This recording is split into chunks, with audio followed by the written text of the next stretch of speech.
In this tutorial, I'll walk you through how to export your audio file as an MP3 in Adobe Audition. By the end of this video, you'll know exactly how to save your project in the MP3 format, which is a popular choice for its balance between quality and file size. So, let's get started. First, make sure you've finished recording or importing your audio into Adobe Audition. You'll also want to apply any effects or changes you need before exporting. Once you're happy with everything and you're in the waveform view, it's time to export. To export, go to the top menu and click on File.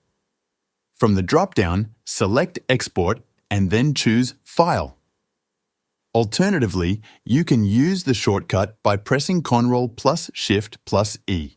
This will bring up the export window.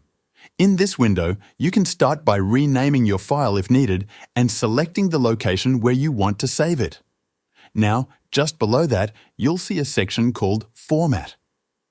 Click on the small arrow next to it to open a list of formats. From the list, choose MP3 Audio. This will compress your audio into an MP3 file, which maintains good sound quality and is compatible with most software applications. There's no need to change the sample rate or format settings unless you have specific requirements. Just leave them as they are. Below, you can even see an estimate of the file size before exporting. If you're working in the multi-track view instead of the waveform view, the process is a little different. You'll again go to File at the top, but this time select Export, then Multi-Track Mixdown.